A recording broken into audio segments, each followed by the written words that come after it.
Greetings and salutations, everyone. Welcome back once again, or for the very first time, to the Farce and Crap Show, where today, as per usual, it's your host Anjo here with another video that is not like my usual videos.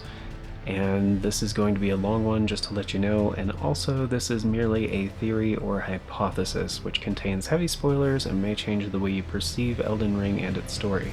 I could very well be wrong on this, but I thought I would try to explain to the best of my ability. Thank you for watching. Please enjoy. So, a few things I wanted to point out. First of all, I play Elden Ring a lot. I have at least 500 hours on it. I even deleted some of the characters that were honestly going nowhere.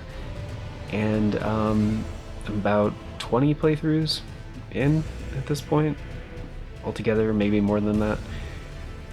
So, I've had some ideas. And first off, I'm going to go through some notes and some images and stuff that are kind of like supporting of these ideas. And then I have a whole bunch of videos I want to show you guys, which have been condensed into clips of key moments and stuff I'm inevitably going to want to talk about. But first of all, I'm going to go over the kind of outline of everything, because in FromSoft tradition, this game is written in a way that is both brilliant and is meant to be a little convoluted and confusing. So, let's try to make some sense of it. And of course, you already saw the title of the video. Is Melina Ranni? It seems like a thing that might be a foregone conclusion at some point, and there are many details the game is not going to tell us. So, just like America, we gotta dive right in. Alright? So, I'm gonna pull up some notes, just to let you guys know. But, of course, in the beginning of the game, we know the Knight of the Black Knives, right?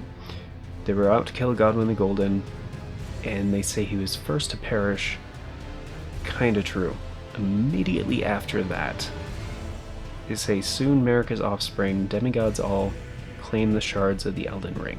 Now, why would they show Ranni at this point? Ranni is the child of Rennala and Radagon, which we can only assume, because as far as we know, there is no asexual reproduction in the lands between. Offspring need two parents in this fictional world. And also, Ranni doesn't have a shard of the Elden Ring, right? Maybe. Maybe not. But does the Curse Mark of Death count as a shard of the Elden Ring? We're not really sure. So, first thing I want to point out is design, right? Because I organized all my notes into main points and subpoints. And between Melina and Ranni, there is similar design. Now, FromSoft likes their themes. They like to stay on theme. They like to purposefully confuse and convolute, all that stuff. But yes, the Curse Mark of Death, you find it on Ranni's corpse eventually, if you choose to go that way, which, if you're doing the Ranni questline, is completely optional. But if you're doing the Fia questline and getting that ending, it is 100% required, because Fia's questline is about Godwin. Now, the Curse Mark of Death is very, very similar to the mark over the eye of both Ranni and Melina. Now, in Ranni, it's not super clear, but the Ranni we see in game, this Ranni, is not Ranni's appearance. This is a doll that Ranni uses to move around, essentially. But another similarity, which is why I'm leaving this picture up for a minute, is they both wear a ring on their right hand, on their ring finger, and it's pretty much the exact same ring on both. The other thing Melina is the previous owner of Torrent. We can assume this from the game. It's heavily implied. I'm just going to assume it is fact at this point. She first appears riding on Torrent, who sniffs you, presumably to make sure you're not dead. And eventually Melina gifts you Torrent. But even way later in the game, when you complete Ranni's questline and you put the ring on her finger, she is already wearing a simple ring on the same finger. Now, why would you even put the ring, which is meant to confer that you are indeed going to be her lord? She is your lady, you are her consort, and thereby gaining the title of Elden Lord. Why would you put it on the right hand? That doesn't make any sense, unless the hand had some sort of special significance. Now, are they right-handed? Is that why? We're not really sure. But the point is, in this scene, they chose to have the character put the ring on the right ring finger. Even getting a close-up of that ring. Definitely not an accidental detail. Of course, we have the actual design of the characters. Some people have speculated that it is Melina's face on the ghostly face of Ranni that can always be seen. Whenever you're talking to Ranni, whenever she's actually occupying the doll, you can always see the second face. Now, the two faces of Ranni overlap directly over the eye. The eye, which is closed for Melina, which has the same representation of the curse mark of death over it. Now, of course you may be like, okay, well, Melina burns herself at the end to burn the Erd Tree's thorns so you can actually become Elden Lord. She sacrifices herself, so there's no way Ranni could possibly be the same character because she would be dead. Except that they can't die. The Rune of Death, at that point, is not unbound. Destined Death and all that stuff was put away with Malekith, and a lot of these characters cannot actually die. Now, if Melina actually is dead at the end of the game, it could also be that the duplicity between the characters also reflected in Marika and Radagon. They actually can be separate, even though they are the same entity. They could be two halves of the same whole. Now, some people have overlaid some of these images together to where they say, oh, Melina's face fits perfectly in the ghostly face of Ranni and stuff like that. Okay. Sure. To me, it's a little bit different. But that doesn't detract from the point that they are both bodiless. This is not a physical body for Melina. This is not a physical body for Ranni. They don't have a body, as we'll explore later. Now, the other thing is Torrent, because Melina gives you Torrent, specifies Torrent's name is Torrent, and urges you to treat him with respect. The only two characters that seem to know who Torrent is, and that Torrent is special, and Torrent is precious to them, is Melina and Ranni. Because immediately after this interaction, if you warp back, or just go back to the Church of Ella, where Kale is, and rest, or whatever, reload the area, Ranni is there. And she says, you heard of it, tell of the Tarnished hurtling atop a spectral steed. Immediately afterward, and you're like, oh yeah, that's me.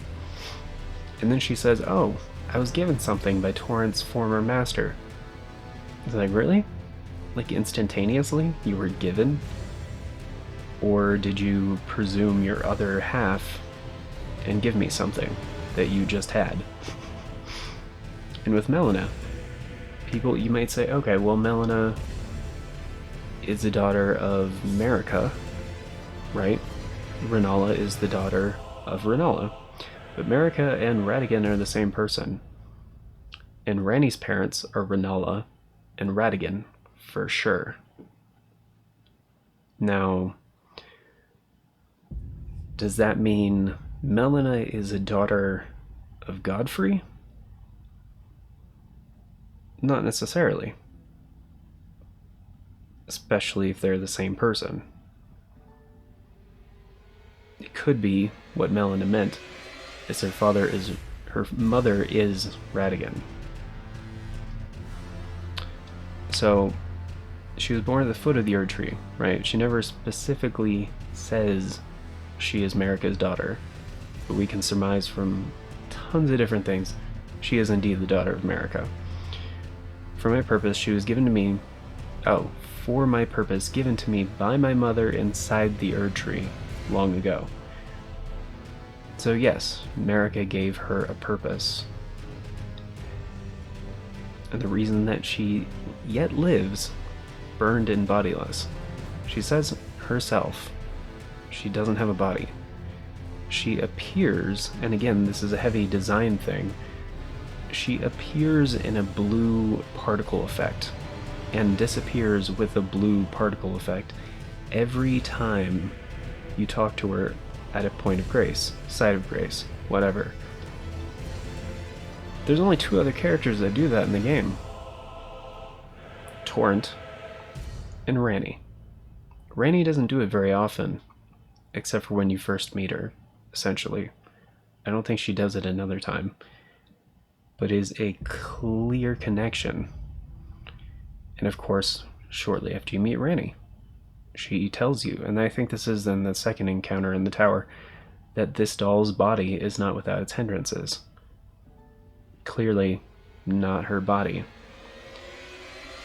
It could be, and these things could be projections, as we learned from the questline of Selen the Sorceress. That is not her body either. And the fact that they have this means of moving a sorcerer's soul between vessels. Ranni being one of the most powerful beings in Elden Ring, as an Empyrean, it is assumed that she would have a better grasp of these things, so that she could easily move between vessels. And, you know, probably makes things easier not having a body. And of course, she also comments from time to time about how she's glad Torrent is doing well. Like, they both thank Torrent pretty consistently and frequently. But yeah, she tells you. She introduces herself properly this time. Doesn't say her name is Renna, but she does address that she's the witch Ranni, and she stole death long ago, and search now for the dark path, that she might one day upend the whole of it and rid the world of all that came before. So she's not happy with the greater will, or the two fingers, especially her two fingers, because she has her own two fingers. And this is a thing that is also shared by Melina, that she literally calls it a cardinal sin, and she is down. She's not happy with how the world is. But we'll get to that later when we get to the video clips and all that supporting stuff. I'm kind of just going through the notes right now. And then of course there's Blythe, who a lot of his details are not really important, but at the Radon Festival imparts to you that the Star Scourge Radon holds Ranni's fate in stasis, Now, with the Carians, they are somehow linked to the stars, the moon, the primordial current, this whole thing in a kind of not very clear way, but essentially that their fate is in the stars. And so once Radahn is out of the way, her fate will spring back into motion. So it is heavily implied that at this time she does not have a fate. Like, she is essentially completely halted in anything she's trying to do. So she is protected. She is tucked away in a tower behind an impassable area which can only be accessed through the Carian royal manor, and her actual body in a tower that cannot be accessed without the inverted statue. Like, she is essentially invisible from the world. And later, after you talk to Ranni more and more, she tells you each of us was chosen by our own two fingers, which the two fingers aren't really that important. They are just vassals for the greater will. So there's lots of them. As a candidate to succeed Queen Marika, to become the new god of the coming age. And of course, you give her the Finger Slayer blade, and she gives you the Carian inverted statue, clearly leading to a new level of trust that she has in you. Because she's like, okay, well, I'm gonna show him my actual body. Like, I'm gonna show this person the curse mark of death. Which, you know, you could just turn right around, take it to Fia, and do that whole quest line. But she's trusting you not to do that. She's revealing a secret in a very unclear way, but a way that you could clearly figure out if you were paying attention. And the Finger Slayer blade itself is the hidden treasure of the eternal city of Nokron. This is the first thing she tasks you with. Just like you and Blythe, you're gonna find Nokron, you're gonna find that hidden treasure, and you're gonna bring it back to me. Because at this point, you can't even get to the Finger Slayer blade because it's sealed underground in the city. Like, the only way you can get there is by killing Radahn and letting that asteroid hit the Earth. Or meteorite, whatever. And in the description says, the hidden treasure of the eternal city of Nokron, a blade said to have been born of a corpse. The blood-drenched fetish is proof of the high treason committed by the eternal city and symbolizes its downfall. Cannot be wielded by those without a fate. So Ranni couldn't even use it unless the stars had, like, resumed their shit. But it is said to have been able to harm the greater will and its vassals. Now, this is a thing that is very important to Ranni, because she needs to upend the whole of it. She needs to change how the world works, essentially, which is also supported by Rennala, who clearly knows about at least partly what Ranni wants to do. Because when you defeat her, she's like, okay, we'll weave your night into being. She's, with her quite literal dying words. But, and of course we got the curse mark of death, which is found on Ranni's corpse at the top of the tower. And we'll get to the video footage of that here in a bit. But the curse mark carved into the discarded flesh of Ranni the Witch, also known as the half-wheel wound of the centipede. Now that's a Sekiro reference to those of you who haven't played the game, but it's not just a throwaway reference either, it's to indicate the shape. Because essentially all of the pieces of the Elden Ring are various shapes that when combined creates like the larger completed Elden Ring, which you can kind of see in the chest cavity of Radigan when you fight him at the very beginning of that cutscene. Now, the curse mark was carved at the moment of death of the first demigod and should have taken the shape of a circle.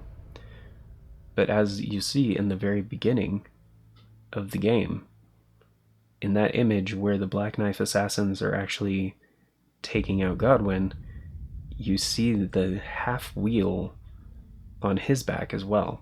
And even on Ranni's corpse you can see the half wheel on her back. However, 2 demigods perished at the same time, breaking the curse mark into 2 half wheels. Ranni was the first of the demigods whose flesh perished, while the Prince of Death perished in soul alone. Now this makes perfect sense of one of the mysteries of the game. Why Ranni / Melina doesn't have a body and is essentially the only character in the game that doesn't have a body. Because even with Selen, like, you find her other body and she explains this process a tiny bit about how with glintstone you can transfer a soul from body to body, but she still has her body. And Ranni, she can just appear and disappear. She can seemingly teleport, which is very, very strange. And of course, the Prince of Death perished in soul alone. That's a whole different thing with Godwyn and Fia's questline and all that stuff. I'm not going to get into that. And the Dark Moon Ring, right? So before you can actually proceed to the Moonlight Altar, you need this. If you don't have it in your inventory after defeating Estelle, the Natural Born of the Void, it won't let you through. There'll be like a block, like a screen, kind of like when you go into Leyendel without having 2 great runes. The way will be blocked. Now, the description says the ring depicting a leaden full moon, symbolic of a cold oath. The ring is supposed to be given by Lunar Princess Ranni to her consort.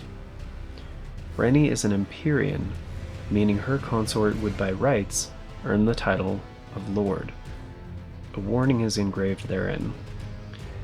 Whoever thou mayest be, take not the ring from this place. The solitude beyond the night is better mine alone. So obviously at some point, Ranni had a different plan. Her plan, we're not sure what it was, necessarily. But it didn't involve 2 people. Getting some water. Remember to hydrate. But yes, this is the ring that you need to actually give to Ranni to complete her questline in order to receive the Dark Moon Greatsword. A moon greatsword bestowed by a Carian queen upon her spouse to honor long-standing tradition. One of the legendary armaments, doesn't matter. Ranni's sigil, that's what it says. Ranni's sigil is a full moon, cold and leaden, and this sword is but a beam of its light. And then, of course, the actual skill and stuff. Now, this makes sense, and also is why essentially Radigan also has his not moon greatsword essentially, but the sword that, anyway, why Radigan has a sword as well. It's the same thing. It's a gift from Renala, basically. But yeah, okay. Those are all those notes. Yeah, and you can see on the back of Godwyn, even in the image in the beginning of the game, the half wheel wound. There's a few more notes right here. So we went over Curse Mark of Death, the half of the Wound of the Centipede, the blue particle appearance that only Ranni, Melina, and Torrent have, the simple ring on the right ring finger, both are burned and bodiless. Oh, right, because on Ranni's corpse, on the top of the Divine Tower of Liurnia, it does appear to be burnt to a crisp. So, does it matter if both of them are burned and bodiless? Not necessarily, but that's the thing with Melina. I don't think she's dead at the end of the game because she was already burned and bodiless. So why would burning her a second time kill her permanently, unless that was a special property of the Flame of Ruin, which is very possible. But again, that's speculation that doesn't really matter in this context. The relationships thing, so Radagon and Rennala being the parents, right? And also being the same person, the duplicity similar to the parents, how you have Radagon kind of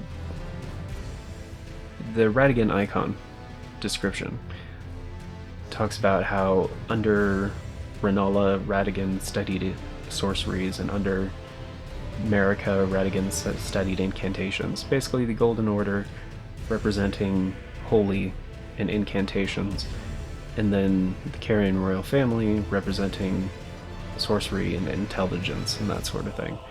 We have the same thing with Melina, who clearly wields holy type magic, especially in the Morgott fight, and Ranni is clearly a witch and very skilled in sorcery. Their acknowledgement of Torrent, their connection to the Godwyn plot, right? That was the thing I wanted to talk about a little bit more before we got to the video section. And so Ranni clearly tells the player that she stole the Rune of Death, and this was essentially to create the Black Knife weapons, and maybe even founded the Black Knife Assassins. And she also created a specific backup weapon for Rykard, but that doesn't matter as much.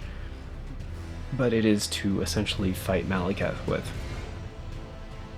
And Ranni stole the Rune of Death to create Black Knives. Right, the Black Knife Assassins, whose wielders are Numens and female. And this is a thing that is consistent across the entire game. So with Melina's fighting style against Morgott, Ranni has shown distaste when her name is sullied, and Morgott is one of the only characters in the game that references Ranni and labels her a willful traitor. Melina is most likely, if not the exact same, she's most likely a Black Knife assassin, but doesn't use a Black Knife weapon to avoid rousing suspicion.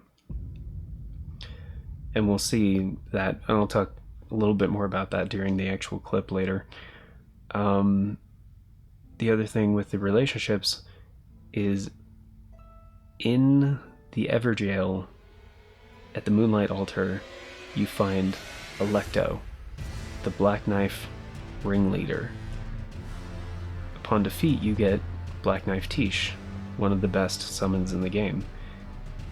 And this location being so close to the key parts, the end parts of the Ranni quest, cannot be a coincidence at all. It's just the proximity and everything else. And of course, the similar goals, right? Because they don't like the Greater Will, they don't like the Two Fingers. This broken world, right, in their own words, in dire need of repair. Rid the world of all that came before. Which, one of those was Melina and one of those was Ranni. How they both care for Torrent, and how they both want the player to become the Elden Lord. Which Melina burns herself to pass the thorns, take down the Erdtree. That's her method, and Ranni, making you her consort, bring about the Age of Stars and making you the rightful Elden Lord. That's her method. So essentially, that's the entirety of it, guys. There are way too many similarities, way too many hints, way too many nods. Like the ring thing, the eye thing, the design thing, the similar, all the similarities and all the similar connections between these characters, it cannot be a coincidence at all. So, that in mind, let's go ahead to the video clips portion, which there are quite a few. I think there's a total of 21 that I put together. I'm going to start with the Melina clips and then end with the Ranni clips because, of course, if you're doing this whole plot to its completion, this character quest, it ends with the Age of Stars. So I'm just going to shut up for a little bit. I will comment on a few things I'm going to show you guys, but for the most part, I'm going to show you guys just the clips, and then after all the clips, my thoughts and the outro for the video, so please enjoy.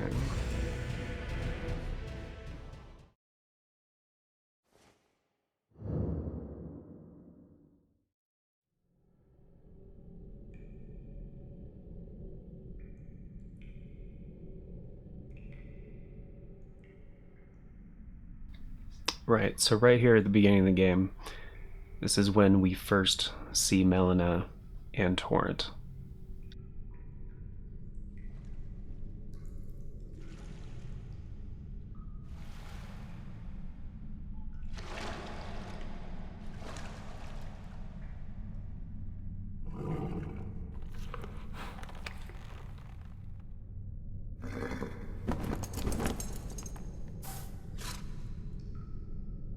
Don't worry, Torrent. Fortune is on her side. We found her here after all.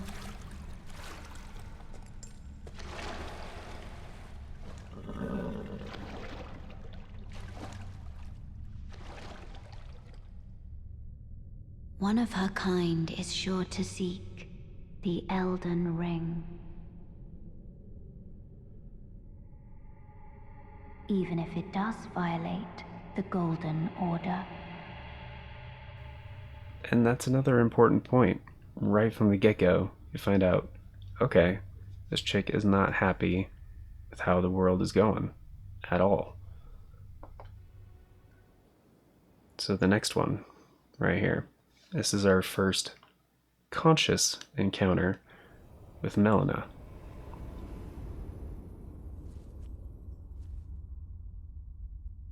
And again, we see that blue particle effect as she appears. Greetings, traveler from beyond the fog. I am Melina.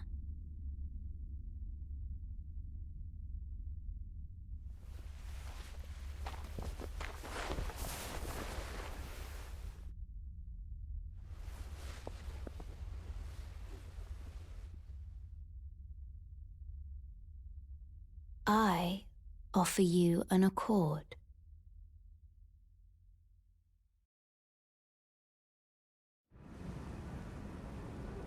Have you heard of the Finger Maidens? They serve the Two Fingers, offering guidance and aid to the tarnished. But you, I am afraid, are maidenless. I can play the role of maiden, turning runes into strength to aid you in your search for the Elden Ring. You need only take me with you to the foot of the Erd Tree. Then it's settled. Summon me by grace to turn runes into strength. Ah, another matter. Torrent has chosen you. Treat him with respect.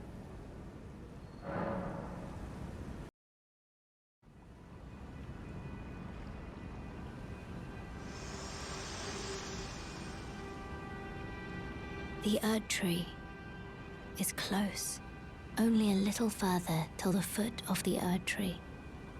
And the accord is fulfilled. It takes me back.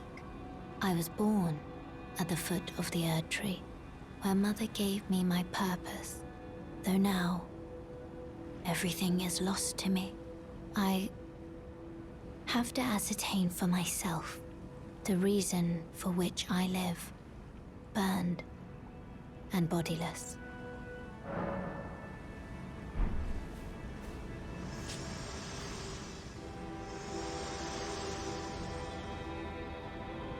Spoken echoes of Queen Marika linger here as well. Shall I share them with you? In Marika's own words, hear me, demigods. My children, beloved, make of thyselves that which ye desire. Be it a lord, be it a god, but should ye fail to become aught at all, ye will be forsaken, amounting only to sacrifices. Now, this is another important point right here, because she was given a purpose. She doesn't know what her current purpose is. And that line could be a direct hint that she, as a child of Marika, was also just to become a sacrifice. So that could have been pretty much the start of all these different things that we see.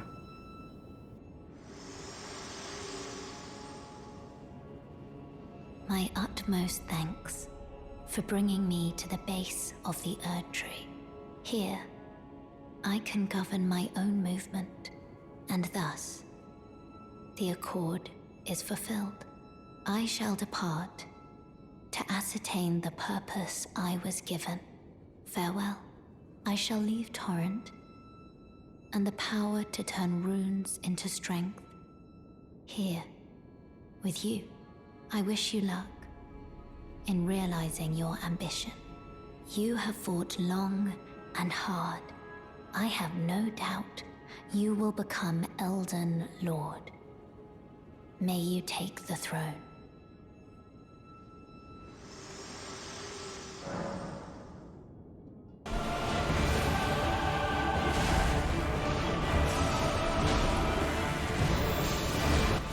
Okay, so this is the other thing I was talking about. In this part, this is a great example here. I have both Black Knife Tish and Melina fighting Morgoth with me. And you can see, if you focus on their movements, they fight in very much the same way as each other. Down to their little floaty dodge that you don't see anywhere else in the game, like right there. Trying to get them both in frame was a little bit of a challenge. And of course the special attack that they can do with both of their weapons. Which again, Melina's weapon is not a black knife. It is very similar. But it is not with the power of destined death.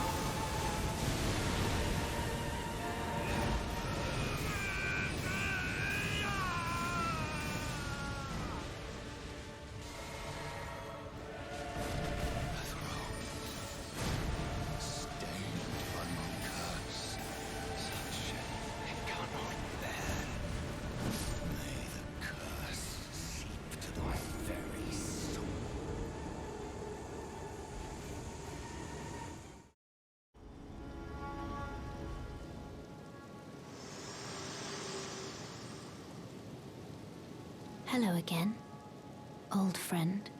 Allow me a moment to converse with you. You are unable to enter the Erd Tree, no? Prevented by the mantle of barbs.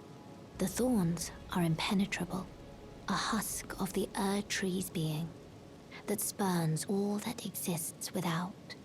The only way to stand before the Elden Ring and become the Elden Lord, is to pass the thorns. My purpose serves to aid in that very act. So I'd like you to undertake a new journey with me to the Flame of Ruin, far above the clouds, upon the snowy mountaintops of the giants. Then I can set the Erd Tree aflame and guide you down the path to becoming Elden Lord. Now, I wish to the flame then and her guide purpose. She specified when you arrived in Landel that she had to ascertain her purpose, which she clarifies later she has to figure it out for herself, basically. She was given her purpose by Marika long ago, but that one is lost. So she decides, basically, her new purpose is to help you in becoming Elden Lord.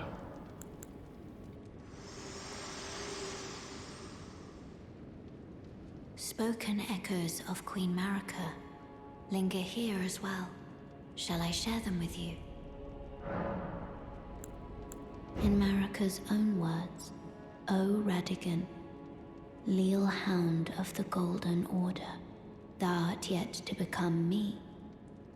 Thou art yet to become a god. Let us be shattered, both. Mine other self. Now, in this one, she refers to Radigan as her other self. So pretty clearly, maybe not the same person, but rather two halves of the same whole. Which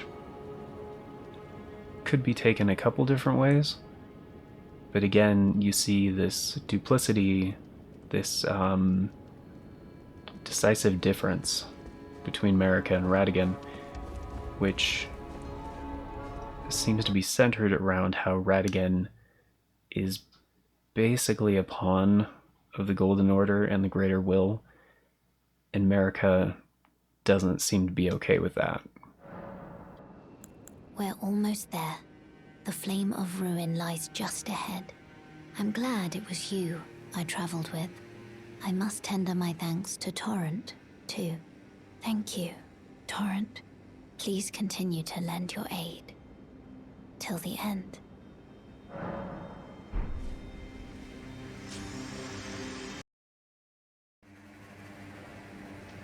And of course, this is how Melina's part in the story ends. So,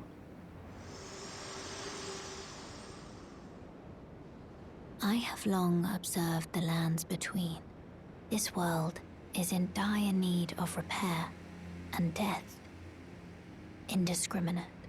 Are you prepared to commit a cardinal sin? Very well. Let my hand rest upon you. For but a moment.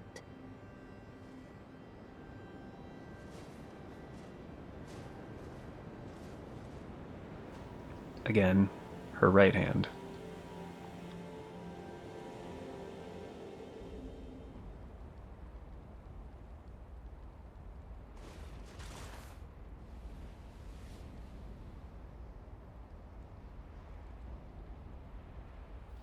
Which is another interesting point that actually I just thought of this. She supposedly puts you to sleep, which apparently sleep is one of her powers, as well as one of Ranni's powers. Because if you try talking to Kale, when Ranni first shows up, seemingly the cloud around the area is putting everything to sleep.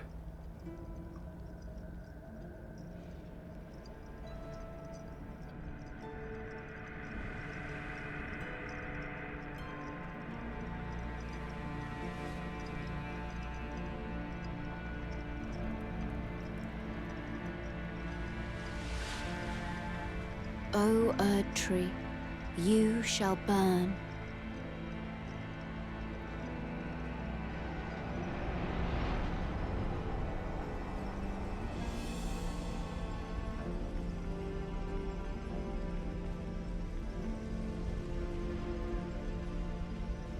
burn for the sake of the new Lord.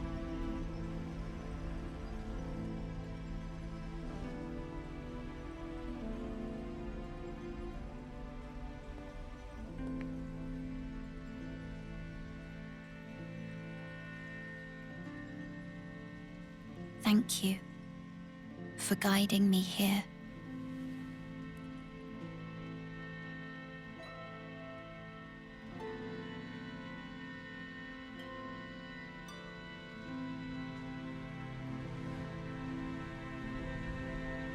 The one who walks alongside flame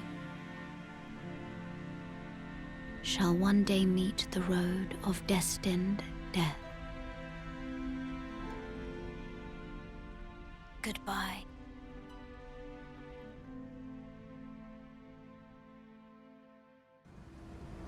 A pleasure to meet thee, Tarnished.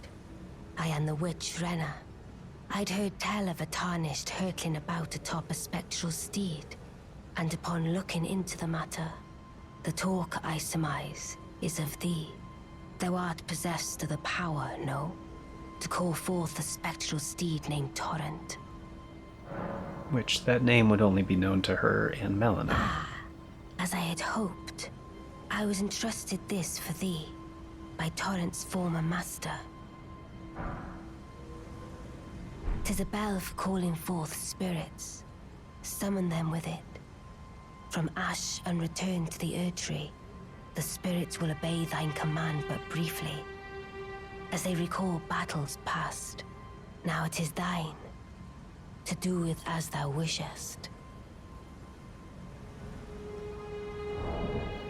And it's interesting, she gives you the wolf ashes, because there are also wolves in front of Ranni's tower, and the only other character that we've seen in the game, as far as I know, that can summon wolves is in the boss fight with Ranni. But that was owned by Melina, not Ranni, as she clearly says, Torrent's former master. And the fact that she basically got that instantaneously from Melina, who had her introduction just moments before at a different site of grace. So again, either they are two halves of the same person, or they're the same person. Forgive mine intrusion, Tarnished. I doubt we shall again meet. But all the same, learn well the lands between. How long will it be, I wonder, before the Tarnished tire of obeisance to the two fingers?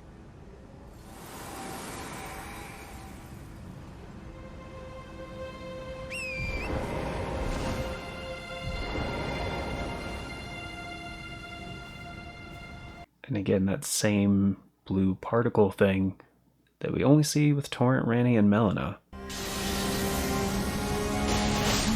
Little Ranni, my dear daughter, weave thy night into being.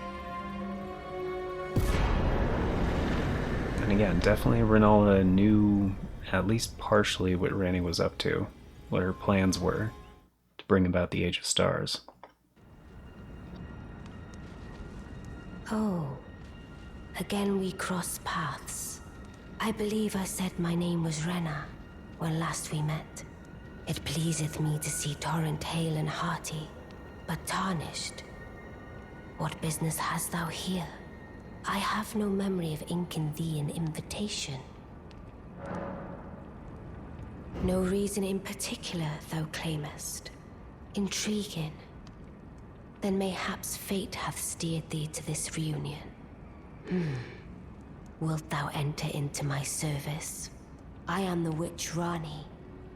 I stole death long ago, and search now for the dark path, that I might one day upend the whole of it, and rid the world of all that came before. Well, has that roused thy interest? I see. A choice well made. Thou art a rare sword. Not many would have accepted the offer, but I require as much of those under my command. I anticipate good work from thee.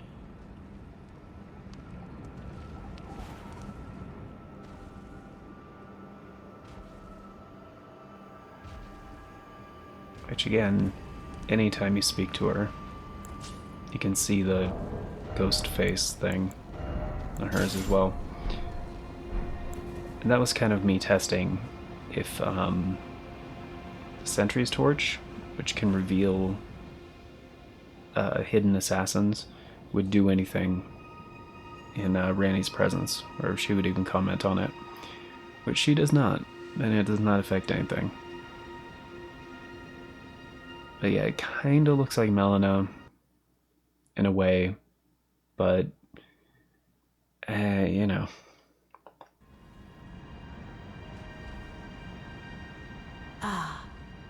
Allow me to forewarn thee. I shall soon enter my slumber, and it will be some time before I wake. This doll's body is not without its hindrances. Still, I have high hopes for thee. I look forward to the good news when I arise. Thought I might find you here. I must admit, I was a little worried. We missed our meeting. But it looks like you're still in one piece, eh? You must have heard by now, right? That Star-Scourge Radahn holds Ranni's fate in stasis. But once he's out of the way, it will spring back into motion. So now, we stand against the demigod once known as the strongest of them all. The way ahead is pleasingly simple.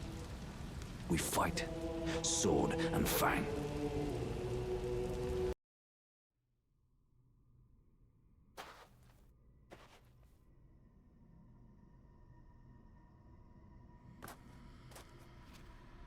And this is directly after the Radahn fight, where you see the stars resuming their motion, and quite literally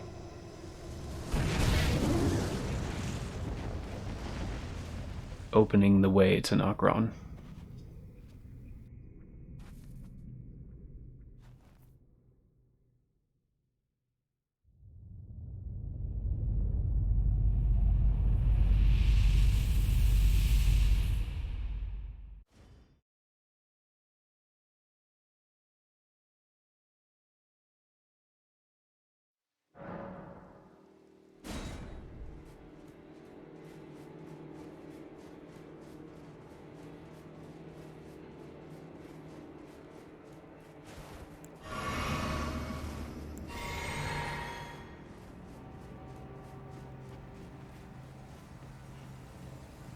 Ah, good.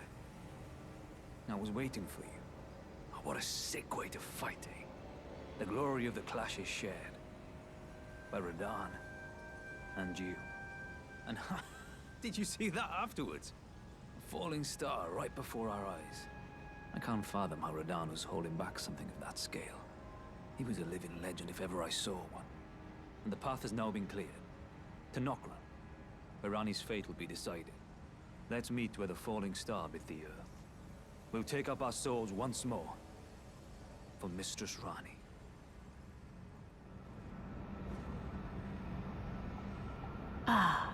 But before I leave, I shall entrust thee with this.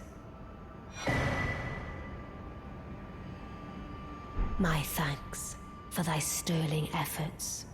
A strange gift, perhaps. But a rare sword such as thee would welcome it, I'm sure. I am certain now. Fate steered us to our reunion. I must thank Torrent too for his part. You may leave now. It was but brief. But thou gavest me fine service. What is it? You may go.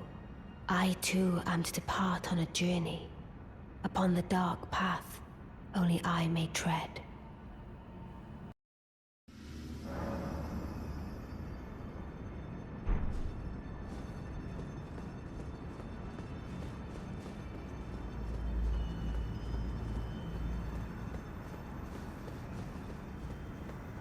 Okay, and this is atop the Divine Tower of Laernio, where you find the discarded flesh of Ranni,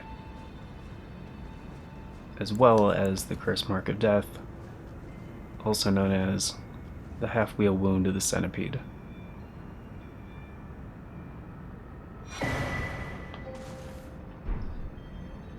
And the Stargazer's heirloom, which very clearly ties her to either Renala or Ranni.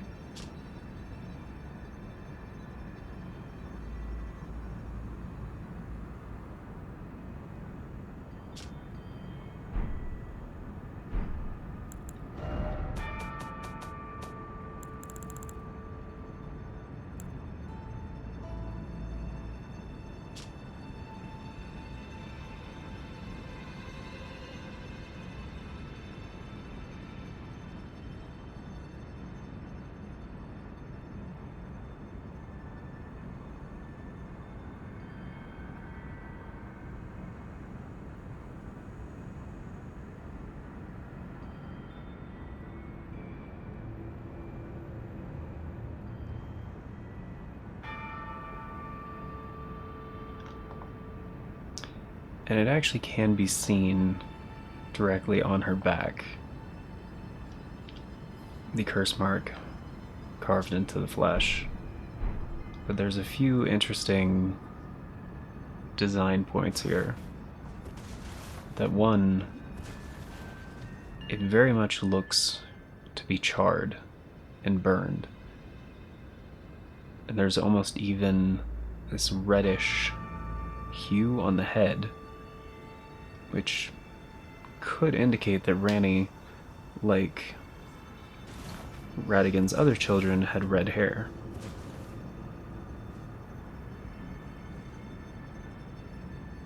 You can also see a discarded bracelet on the ground, and that's, yeah, there it is on the back.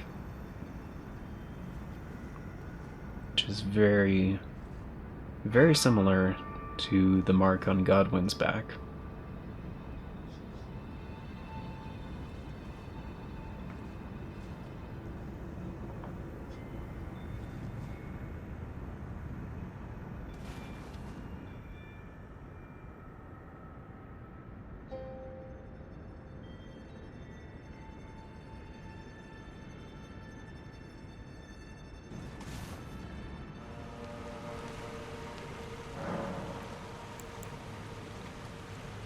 Let us speak of the past a while.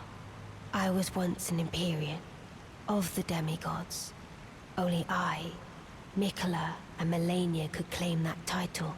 Each of us was chosen by our own two fingers, as a candidate to succeed Queen Marika, to become the new god of the coming age, which is when I received Blythe, in the form of a vassal tailored for an Empyrean.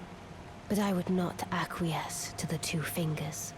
I stole the rune of death, slew mine own Empyrean flesh, casting it away.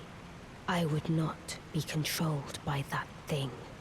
The two fingers and I have been cursing each other ever since, and the baleful shadows are their assassins. I turned my back on the two fingers, and we have each been cursing the other since. The baleful shadows are their assassins.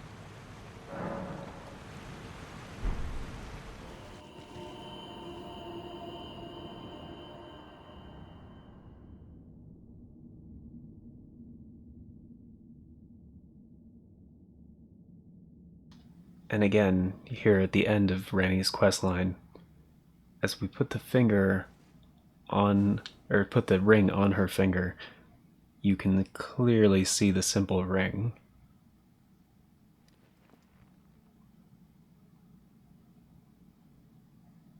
Again, the right hand.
The battle is over, I see.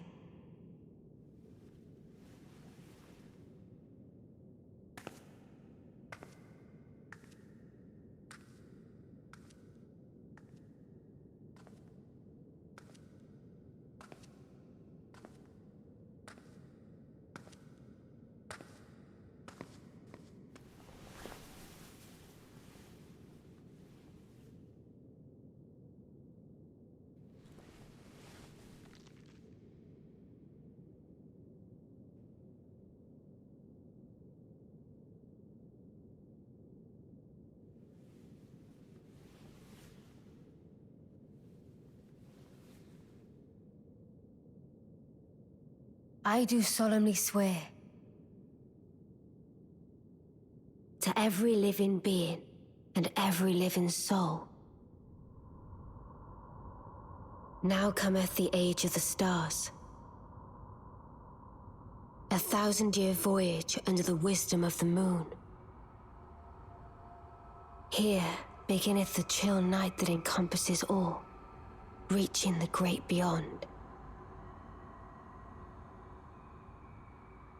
Into fear, doubt, and loneliness,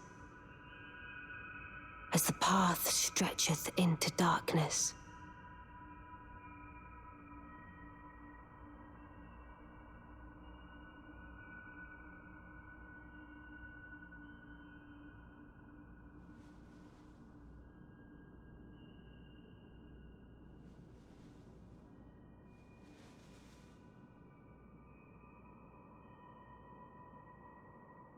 Well then, shall we?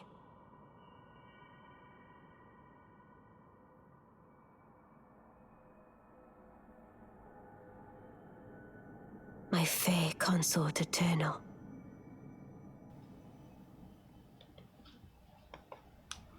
Yeah, so that's pretty much it, folks. Again, like I said, it was gonna be a longer video. it was indeed long. But yeah, what do you guys think? Is it, like, again, it comes down to opinion. It comes down to your impressions. It comes down to quite a few things. There's so many hints there. There's so much stuff that supports it, and it took me a long time to kind of gather everything, gather my thoughts, write down my notes, all these different things, and it just makes so much more sense at this point, where once it clicked, I was just like, wait a minute. Ranni, the Black Knives, Godwyn, Melina, also a Black Knife, and that's pretty much